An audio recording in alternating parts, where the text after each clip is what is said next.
عبادت کی شان، تقوی اور احسان۔ اللہ تعالیٰ کا ارشاد ہے، وما خلقت الجن والانس الا ليعبدون۔ میں نے جنوں اور انسانوں کو محض اسی لیے پیدا کیا ہے کہ وہ صرف میری عبادت کریں۔ عبادت سے مراد انتہائی خشوع و خضوع کے ساتھ اطاعت و فرما برداری ہے۔ اللہ تعالیٰ ہمارا معبود ہے، وہ رب کریم ہمارا خالق، مالک اور ہر لحاظ سے ہماری ضرورتوں کا خیال رکھنے والا ہے۔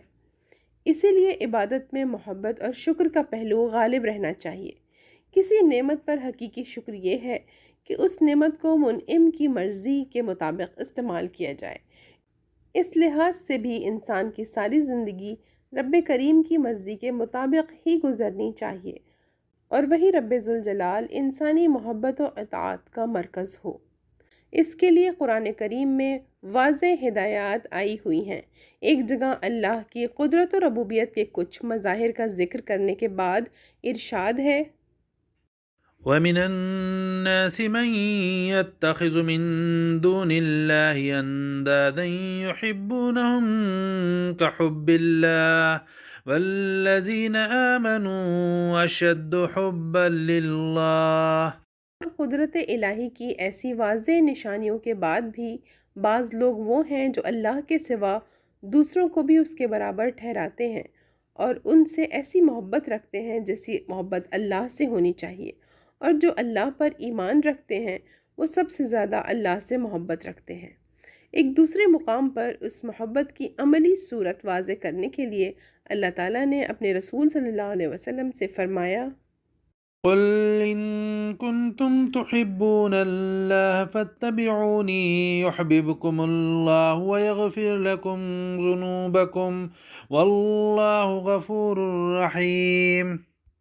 آپ کہہ دیجئے اگر تم اللہ سے محبت کرتے ہو تو میری پیروی کرو، اللہ تم سے محبت کرے گا اور تمہارے گناہ بخش دے گا، اور اللہ بہت بخشنے والا، نہایت رحم کرنے والا ہے۔ اسی طرح قرآن کریم کی بہت سی آیات کریمہ میں محسنین اور متقین کے ساتھ اللہ تعالیٰ کی محبت و رحمت اور لطف و کرم کا ذکر ہے۔ مثلاً ان اللہ يحب المحسنین۔ بے شک اللہ تعالیٰ احسان کرنے والوں سے محبت کرتا ہے۔ واللہ يحب المحسنین۔ اور اللہ تعالیٰ احسان، نیکی کرنے والوں سے محبت کرتا ہے۔ ان رحمت اللہ قریب من المحسنین۔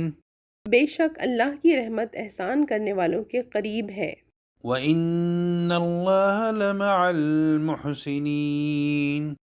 اور یقیناً اللہ تعالیٰ احسان، نیکی کرنے والوں کے ساتھ ہے۔ إِنَّ اللَّهَ مَعَ الَّذِينَ اتَّقَوْا وَالَّذِينَ هُمْ مُحْسِنُونَ۔ بلا شبہ اللہ تقوی اختیار کرنے والوں اور احسان کرنے والوں کے ساتھ ہے۔ إِنَّ أَكْرَمَكُمْ عِندَ اللَّهِ أَتْقَاكُمْ إِنَّ اللَّهَ عَلِيمٌ خَبِيرٌ۔ بے شک اللہ کے ہاں تم میں سے زیادہ مکرم، عزت والا وہ ہے جو تم میں سے زیادہ متقی ہے۔ بلا شبہ اللہ بہت علم والا، خوب باخبر ہے۔ ان آیات کریمہ کے تناظر میں اللہ کے مخلص بندوں میں فطری طور پر یہ جاننے کی خواہش پیدا ہوتی ہے کہ احسان کیا ہے اور کس طرح وہ محسنین میں شامل ہو سکتے ہیں، اور کیوں کر اللہ تعالیٰ کی محبت و رحمت کے زیر سایہ آ سکتے ہیں۔ اس کا ایک جواب وہی ہے جو مذکورہ آیت کریمہ سورہ آل عمران آیت نمبر 31 سے واضح ہے، اور غالباً اسی روشنی میں مولانا صلاح الدین یوسف نے آیت بَلَىٰ مَنْ أَسْلَمَ وَجْهَهُ لِلَّهِ وَهُوَ مُحْسِنٌ فَلَهُ أَجْرُهُ عِندَ رَبِّهِ وَلَا خَوْفٌ عَلَيْهِمْ وَلَا هُمْ يَحْزَنُونَ۔ سورہ البقرہ آیت نمبر 112 کی تفسیر کرتے ہوئے لکھا ہے کہ وَهُوَ مُحْسِنٌ کا مطلب ہے وہ اخلاص کے ساتھ پیغمبر آخر الزمان صلی اللہ علیہ وسلم کی سنت کے مطابق کام کرے۔ لیکن اس کا نہایت واضح اور دل نشیں جواب حدیث جبریل علیہ السلام ہے جو حضرت ابو ہریرہ رضی اللہ سے روایت ہے کہ ایک دن حضرت صلی اللہ علیہ وسلم لوگوں کے سامنے تشریف فرما تھے کہ آپ صلی اللہ علیہ وسلم کی خدمت میں ایک شخص حاضر ہوا اور اس نے حضور صلی اللہ علیہ وسلم سے ایمان، اسلام، احسان اور قیامت کے بارے میں سوالات کیے اور حضور صلی اللہ علیہ وسلم نے ان کے جوابات دیے۔ اس سوال کے جواب میں کہ احسان کیا ہے، حضور صلی اللہ علیہ وسلم نے فرمایا، تم اللہ کی عبادت اس طرح کرو یا اللہ سے اس طرح ڈرو جیسے کہ تم اسے دیکھ رہے ہو، اور اگر یہ حالت نہ حاصل کر سکو تو کم از کم یہ سمجھو کہ وہ تمہیں دیکھ رہا ہے۔ حضرت ابو ہریرہ رضی اللہ کہتے ہیں کہ اس گفتگو کے بعد وہ شخص مڑ کر چلا گیا تو معاً آپ صلی اللہ علیہ وسلم نے فرمایا، اسے واپس بلاؤ۔ چنانچہ صحابہ کرام نے اسے تلاش کیا لیکن اس کا کوئی سراغ نہ ملا، تو آپ صلی اللہ علیہ وسلم نے فرمایا، یہ جبریل علیہ السلام تھے جو اس لیے آئے تھے کہ اس طرح لوگوں کو ضروری دینی امور کی تعلیم حاصل ہو۔ تقوی سے بھی مراد صرف اللہ سے ڈرنا ہے اور ان کاموں سے باز رہنا ہے جن سے اللہ نے منع فرمایا ہے۔ اس طرح تقوی اور احسان میں جو گہرا ربط ہے وہ بھی حدیث جبرائیل علیہ السلام سے واضح ہے کہ اللہ کو حاضر و ناظر جانتے ہوئے صرف اسی کی خوشنودی حاصل کرنے کے لیے اعمال صالحہ کی ادائیگی ہی احسان ہے، اور صرف اللہ سے ڈرنا اور ان اعمال سے باز رہنا جن سے اللہ تعالیٰ نے منع فرمایا ہے تقوی ہے۔ یہاں یہ وضاحت ضروری معلوم ہوتی ہے کہ اعمال صالحہ حقیقتاً وہ اچھے اعمال ہیں جو کتاب اللہ، قرآن کریم اور رسول اکرم صلی اللہ علیہ وسلم کے ذریعے اس کی تعلیم سے ہمیں معلوم ہوتے ہیں۔ سورہ الجمعہ آیت نمبر 1 سے 4۔ اور اعمال صالحہ کی ادائیگی میں سستی اور لاپرواہی سے بھی اللہ تعالیٰ نے منع فرمایا ہے۔ رب کریم کا ارشاد ہے، وما آتاكم الرسول فخذوه وما نهاكم عنه فانتهوا واتقوا الله إن الله شديد العقاب۔ اور اللہ کا رسول تمہیں جو کچھ دے تو وہ لے لو، اور جس سے منع کرے تو اس سے رک جاؤ، اور اللہ کا تقوی اختیار کرو، بے شک اللہ تعالیٰ نافرمانوں کو سخت سزا دینے والا ہے۔ سورہ نساء میں منافقین کے لیے ارشاد ربانی ہے، وَإِذَا قَامُوا إِلَى الصَّلَاةِ قَامُوا كُسَالَى يُرَاءُونَ النَّاسَ وَلَا يَذْكُرُونَ اللَّهَ إِلَّا قَلِيلًا۔ اور جب نماز کو کھڑے ہوتے ہیں تو بڑی کاہلی کی حالت میں کھڑے ہوتے ہیں، صرف لوگوں کو دکھاتے ہیں، اور یاد الہی تو یوں ہی سی برائے نام کرتے ہیں۔ ایک دوسری آیت میں کفار و فاسقین کے لیے اس طرح کے الفاظ آئے ہیں، وَلَا يَأْتُونَ الصَّلَاةَ إِلَّا وَهُمْ كُسَالَى وَلَا يُنْفِقُونَ إِلَّا وَهُمْ كَارِهُونَ۔ اور بڑی کاہلی سے ہی نماز کو آتے ہیں اور ناگواری ہی سے خرچ کرتے ہیں، جبکہ فرمانبرداروں کے لیے ارشاد ہے، وَلَكِنَّ اللَّهَ حَبَّبَ إِلَيْكُمُ الْإِيمَانَ وَزَيَّنَهُ فِي قُلُوبِكُمْ وَكَرَّهَ إِلَيْكُمُ الْكُفْرَ وَالْفُسُوقَ وَالْعِصْيَانَ أُولَئِكَ هُمُ الرَّاشِدُونَ فَضْلًا مِّنَ اللَّهِ وَنِعْمَةً وَاللَّهُ عَلِيمٌ حَكِيمٌ۔ لیکن اللہ نے ایمان کو تمہارا محبوب بنا دیا ہے اور اسے تمہارے دلوں میں زینت دے رکھی ہے، اور اس نے تمہارے لیے کفر، فسق اور نافرمانی کو ناپسند بنا دیا ہے۔ یہی لوگ رشد و ہدایت والے ہیں، یہ اللہ کی طرف سے فضل و انعام ہے، اور اللہ خوب جاننے والا، خوب حکمت والا ہے۔ دوسری جگہ ارشاد ہے، وَمَن يُطِعِ اللَّهَ وَالرَّسُولَ فَأُولَئِكَ مَعَ الَّذِينَ أَنْعَمَ اللَّهُ عَلَيْهِم مِّنَ النَّبِيِّينَ وَالصِّدِّيقِينَ وَالشُّهَدَاءِ وَالصَّالِحِينَ وَحَسُنَ أُولَئِكَ رَفِيقًا ذَلِكَ الْفَضْلُ مِنَ اللَّهِ وَكَفَى بِاللَّهِ عَلِيمًا۔ اور جو بھی اللہ تعالیٰ کی اور رسول صلی اللہ علیہ وسلم کی فرما برداری کرے وہ ان لوگوں کے ساتھ ہوگا جن پر اللہ تعالیٰ نے انعام کیا ہے، جیسے انبیاء علیہم السلام اور صدیقین اور شہداء اور نیک لوگ، اور یہ بہترین رفیق ہیں۔ یہ فضل اللہ تعالیٰ کی طرف سے ہے اور کافی ہے اللہ تعالیٰ جاننے والا۔ ویسے تو انسان کی ساری زندگی اللہ کی اطاعت و فرما برداری ہی میں گزرنی چاہیے، لیکن اسلام کی مخصوص عبادات، نماز، روزہ، زکوٰۃ و صدقات اور حج و عمرہ بندگی کو تقوی و احسان سے مزین کرنے کے لیے بڑے مؤثر اور معاون ہیں۔ قرآن اس کے لیے بڑی جامع ہدایات دیتا ہے۔ سورہ المؤمنون کے شروع میں اللہ تعالیٰ نے اپنے اچھے فلاح پانے والے بندوں کی کچھ صفات بیان کی ہیں۔ پہلی صفت یہ بیان کی گئی ہے کہ الذین هم فی صلاتہم خاشعون، وہ جو اپنی نماز میں خشوع اختیار کرنے والے ہیں۔ اور پھر کئی اور اہم صفات بیان کرنے کے بعد نماز کی خاص اہمیت کے پیش نظر آخر میں دوبارہ آیا والذین هم علی صلواتہم یحافظون، وہ جو اپنی نمازوں کی حفاظت کرتے ہیں۔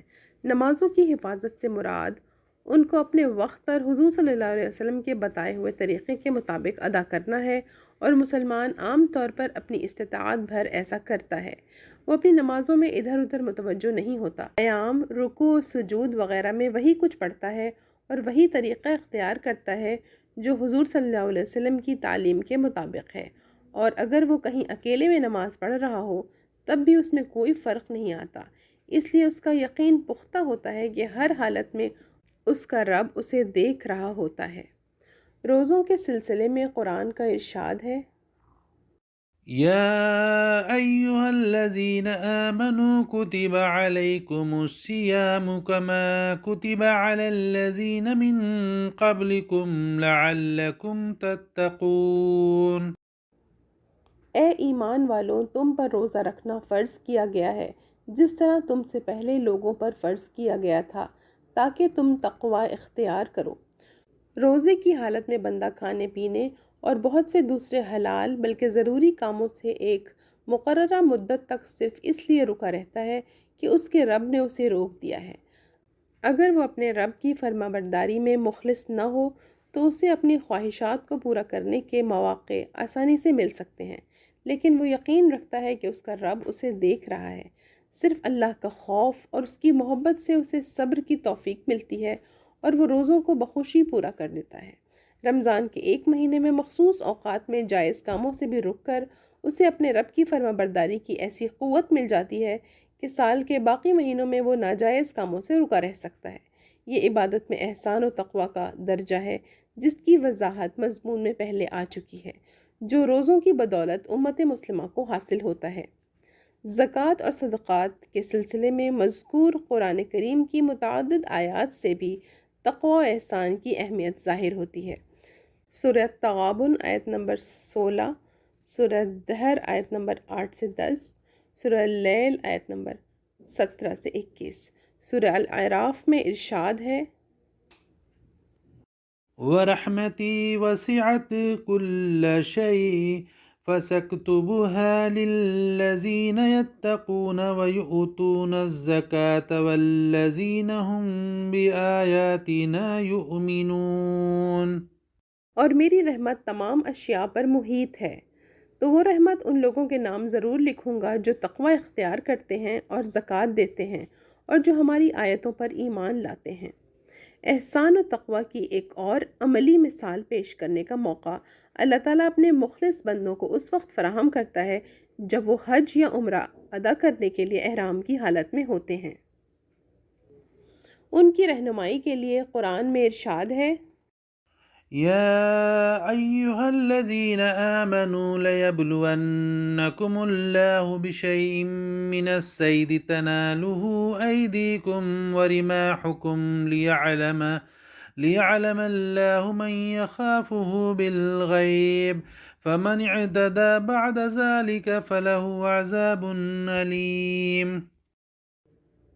اے لوگوں جو ایمان لائے ہو، اللہ ضرور تمہیں اس چیز کے شکار کے ذریعے آزمائے گا جس تک تمہارے ہاتھ اور نیزے پہنچ سکتے ہوں، تاکہ اللہ تعالیٰ جان لے کہ کون اس سے بن دیکھے ڈرتا ہے، پھر اس کے بعد جو حد سے گزر گیا اس کے لیے دردناک عذاب ہے۔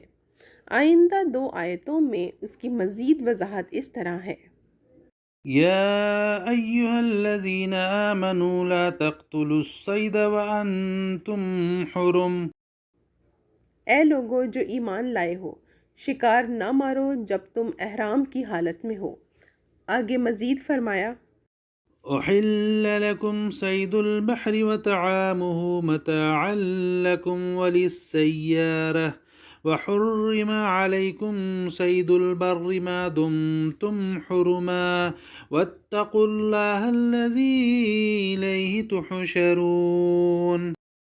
تمہارے لیے سمندر کا شکار اور اس کا کھانا حلال کیا گیا ہے، یہ تمہارے اور مسافروں کے فائدے کے لیے ہے، اور جب تک تم احرام کی حالت میں ہو تمہارے لیے خشکی کا شکار حرام کیا گیا ہے، اور تم اللہ سے ڈرتے رہو جس کی طرف تم اکٹھے کیے جاؤ گے۔ اس طرح کے بندگی میں تقوی و احسان کا درجہ حاصل کرنے کے مواقع انسان کی پوری زندگی پر محیط ہیں۔ اسے رشوت ملتی ہے لیکن لیتا نہیں، کیونکہ اس کے رب کریم نے اس سے منع کیا ہے۔ سورہ البقرہ آیت نمبر 188۔ سود لینے میں اسے کوئی رکاوٹ نہیں، لیکن وہ اس کے لیے باعث کشش نہیں، کیونکہ اللہ تعالیٰ نے اسے حرام قرار دیا ہے۔ سورہ البقرہ آیت نمبر 275 سے 280۔ اس طرح کے بہت سے دیگر معاملات بطور آزمائش ایک مومن کی زندگی میں پیش آتے رہتے ہیں، جن سے وہ اللہ تعالیٰ کی دی ہوئی تربیت اور اسی کی دی ہوئی توفیق سے بحسن خوبی گزر جاتا ہے۔ یہ امتحان اتنا اہم ہے کہ رب کریم نے اسی کے لیے موت و حیات کا سلسلہ پیدا فرمایا۔ الذي خلق الموت والحياة ليبلوكم أيكم أحسن عملا۔ سورہ ملک آیت نمبر 2۔